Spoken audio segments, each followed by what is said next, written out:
ओम साईं राम बाबा कहते हैं, मेरे बच्चे, तुम्हें ऐसा लग रहा है कि तुम्हें डिप्रेशन, एजाइटी या और भी कोई ऐसी बीमारी है या होने वाली है जिसकी वजह से तुम आजकल इस तरह का विचित्र और नकारात्मक अनुभव कर रहे हो।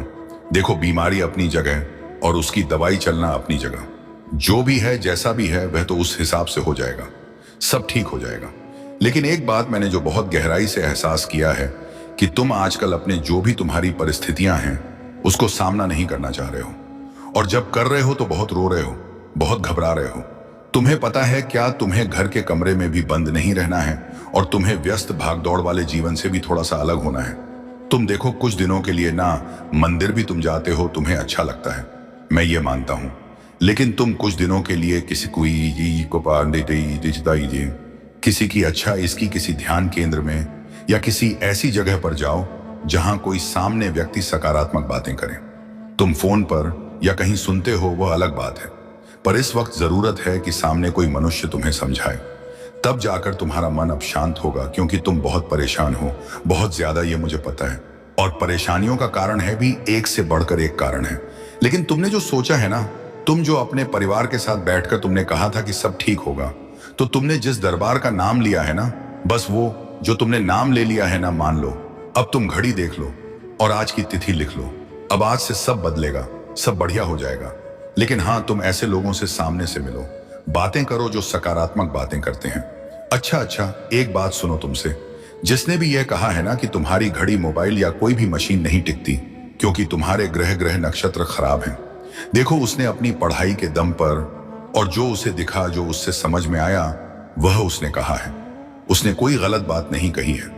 लेकिन अगर तुम अपनी चीजों को बहुत अच्छे से, सम्मान से, सही तरीके से रखते हो और साथ ही साथ तुम प्रत्येक दिन मेरा नाम लेते हो, उस चीज को उपयोग करने से पहले उसे मेरे चरणों पर रखते हो, अरदास करते हो, तब तुम देखना, चाहे कुछ भी तुम्हारे विपरीत क्यों ना हो, तुम्हारी सारी मशीनें चलेंगी और अच्छे से टिकेंगी।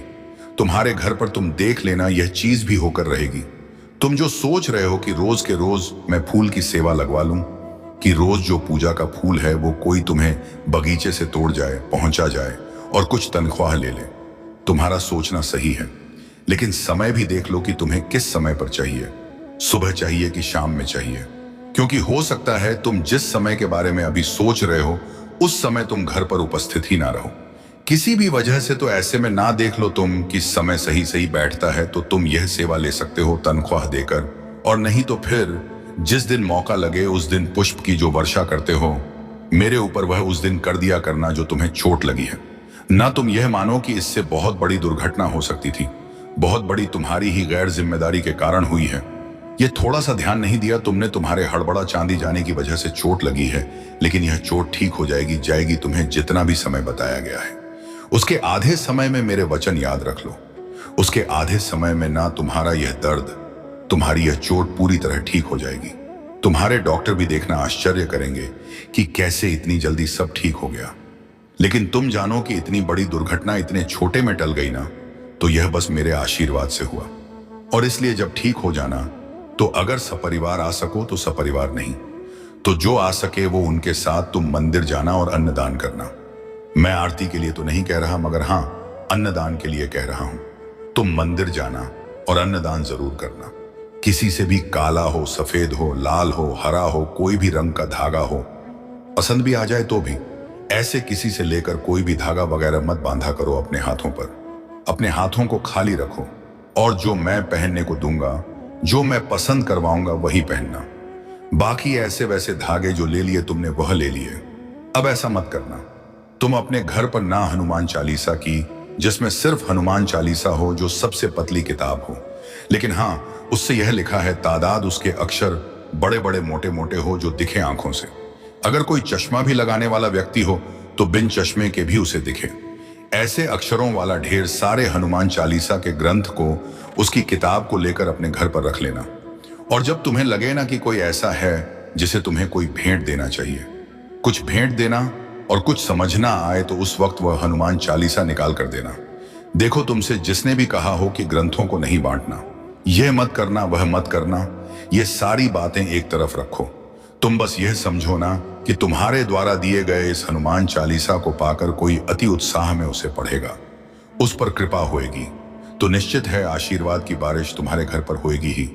तो इसलिए तुम यह ध्यान रखना कि तुम हनुमान चालीसा के ढेर सारे ग्रंथ लाकर रखो, और इससे सुंदर उपहार कुछ हो ही नहीं सकता जो तुम किसी को दो।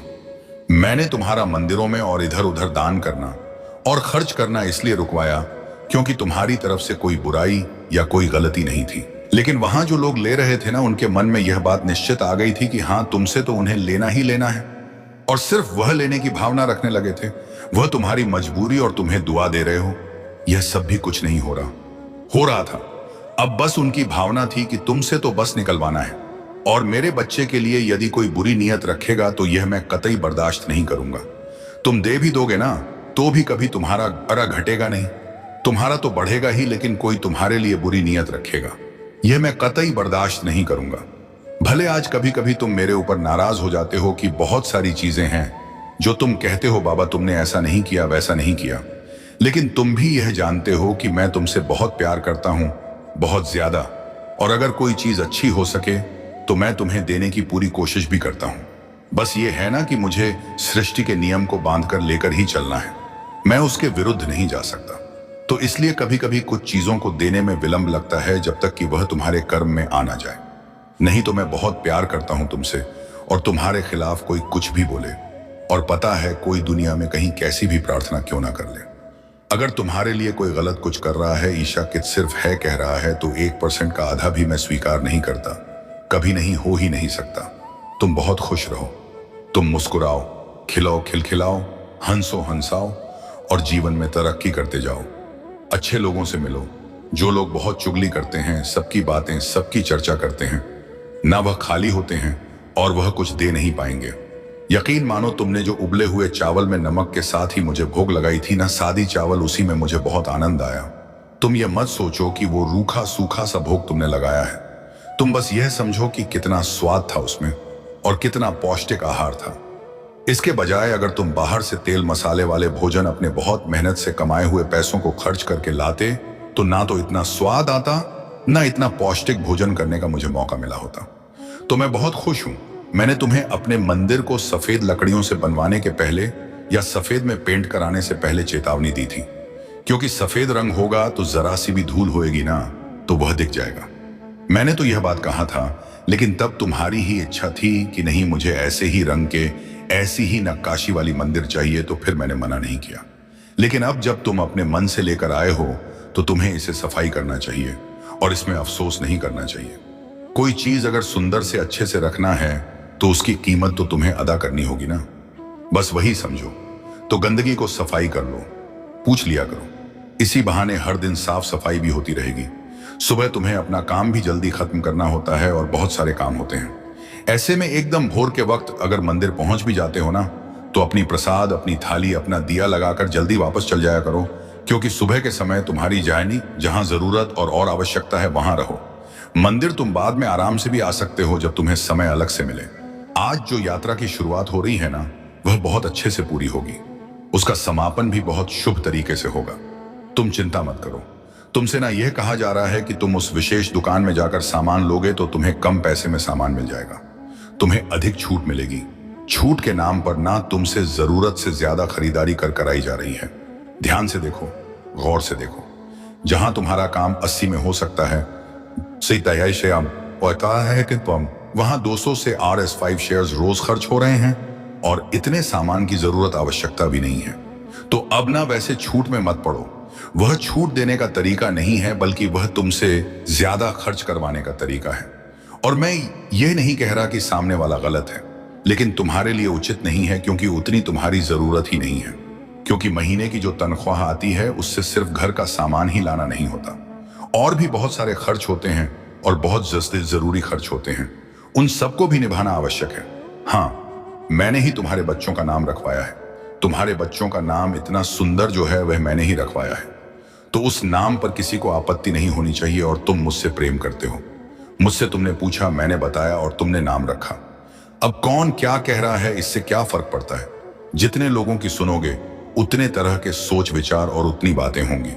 रहने दो, इन सबको इतना ध्यान मत दिया करो और इतना आवश्यक मत बनाओ इन सब की बातों को। मैंने तुमसे कहा था ना एक दिन पहले कि अच्छे कपड़े पहन कर जाना। अच्छे कपड़े पहनने से अपनी उम्र के हिसाब से, तरीके से कपड़े पहनने से, और कुछ नहीं, बल्कि आत्मविश्वास बढ़ जाता है। किसी से मिलने में झिझक नहीं होती है। कहीं सड़क पर कोई मिल जाए जानने सुनने वाला तो अच्छा लगता है। अगर एकदम से तस्वीर खिंचवानी पड़ी तो तुम्हें शर्मिंदगी का एहसास नहीं होगा। तुम्हें तुम्हारा आत्मविश्वास बढ़ता हुआ नजर आएगा। अच्छे से रहने से इंसान का आत्मविश्वास बढ़ता है। अमित जी, शाबाश, बढ़ जाता है। तुम चाहो तो इसे आजमा कर देख लो।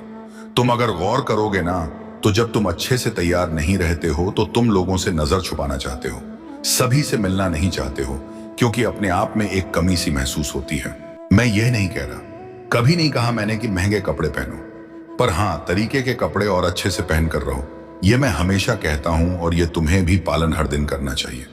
अभी देखो, एक दिन से तुम मेरी बात मान रहे हो तो अच्छा लग रहा है ना तुम्हें, तो हमेशा अब से मेरी बात मानना, खुश रहो। तुमने मुझसे मित्र मांगा था तो मैंने तुम्हें एक मित्र भेज दिया, और यह ऐसे व्यक्ति को मैंने भेजा है जिससे तुम आजीवन मित्रता, घनिष्ठ मित्रता निभा सकते हो। लेकिन हाँ, 2 नियमों को याद रखना, तभी तुम एक अच्छे मित्र बन सकते हो। भले ही तुम अपने मित्र के समक्ष उसके सामने उसकी 4 गलतियां गिनवा दो, लेकिन उसके पीठ पीछे कभी भी तुम्हें अपने मित्र की बुराई नहीं करनी है। पहली नियम और दूसरी नियम यह है कि तुमसे तुम्हारा मित्र जो पूछे, जो बताए, जो भी हो, दिल खोलकर ईमानदारी से, मित्रता की भावना से बातें तो हो, लेकिन साथ ही साथ दोनों के बीच में ये जो बंधन है ना, इसके बीच में एक रेखा भी खींची होनी चाहिए। मतलब जीवन में शामिल होना है, घुल मिल भी जाना है, लेकिन उसका एहसास भी नहीं होने देना है। इतना तक ही रखना है कि जिससे कभी बात बिगड़े नहीं, तो इस बात का भी ध्यान रखना है। तो जब तुम ये दोनों चीजों का संतुलन बनाकर चलोगे ना, तो ये ऐसी मित्रताएं हैं जो आजीवन निभेंगी ही। मैं ये बात जानता हूं कि तुम अपने घर की शादियों में और अपने घर के बड़े बड़े मौके पर, जहां बहुत लोगों को तुम भोज करवाने वाले हो, वहां तुम चाहते हो कि सब कुछ सात्विक हो। तुम तो बहुत अलग तरह से चाहते हो, लेकिन तुम्हारे घर परिवार वाले नहीं मानेंगे, और इतनी सी बात के लिए बहुत सारी लड़ाई भी कर सकते हैं। तो मेरी बात मानो, ऐसी परिस्थिति में किसी से लड़ने जाने की आवश्यकता नहीं है। तुम अपनी बात जो है तुमने रख दिया, लेकिन अब ना यह इंतजाम नारायण को करने दो कि सबका मन बदल जाए और सब प्रेम से, सात्विकता से पूरे कार्यक्रम को संभव होने दे। और अगर तुम नारायण पर मेरे चरणों पर छोड़ दे रहे हो, तो उसके बाद जो भी फैसला निकल कर आ रहा है, तुम्हें भी उसे स्वीकार करना चाहिए। बिना किसी शक या सवाल के हर दिन मैं तुमसे एक अलग अलग उपाय कहता हूं। कभी मैं कहता हूं सच्चरित पढ़ो, कभी हनुमान चालीसा करो, कभी यह, कभी वह, कभी ऐसा, कभी वैसा। लेकिन आओ, आज मैं तुमसे कहता हूं, तुम बस मन से ध्यान लगाओ और जो हो पाए बस वही करो। बस तनाव मत लो। मैं इतना ही चाहता हूं कि तुम तनाव लिए बिना जो भी काम है वह करो। तुम्हें एक आशीर्वाद मिला है। अगर तुम कोई भी बात मन में रखोगे ना, उसे बोलोगे नहीं, तो तुम्हारा वह कार्य सफल होगा। लेकिन अगर तुम उसे बाहर बोल दोगे, बांट दोगे, तो वह बना बंट जाएगा। तो इसीलिए आज फिर से एक बात जान लो, एकदम ध्यान से समझ लो इस बात को, कि जो सच में करना है ना, वह कभी मुंह से तुम बोलना मत।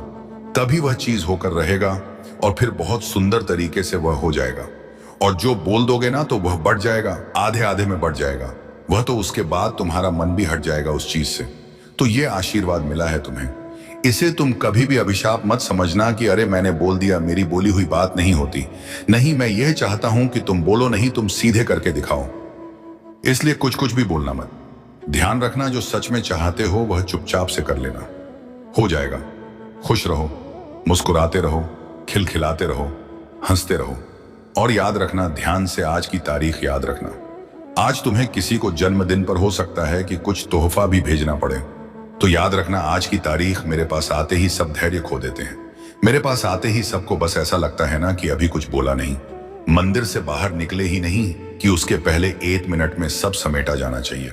मेरे पास तो आने के बाद बल्कि लोगों का धैर्य बढ़ जाना चाहिए, विश्वास और बढ़ जाना चाहिए। लेकिन हो विपरीत जाता है।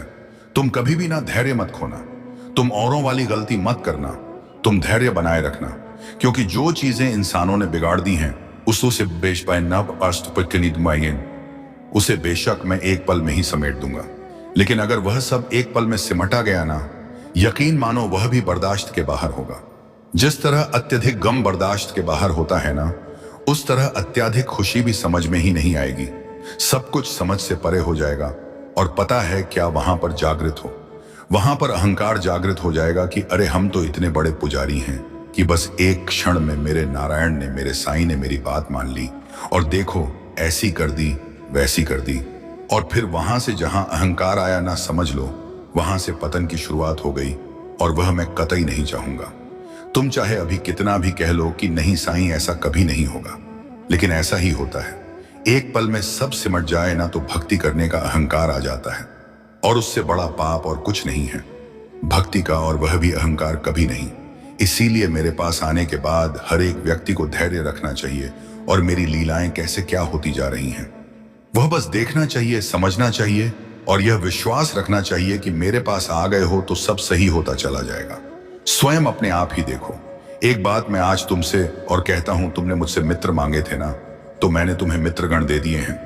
अब तुम अपने मित्रों से सभी सारी बातें कर सकते हो, जी भरकर दिल खोलकर बातें कर सकते हो, उनकी सेवा कर सकते हो, अपने मित्रों के साथ जो मन चाहे सब कर सकते हो। लेकिन एक बात हमेशा याद रखना, कभी भी लड़ाई की स्थिति उत्पन्न होगी, और 2 पल के लिए लड़ाई चलो हो भी जाती है,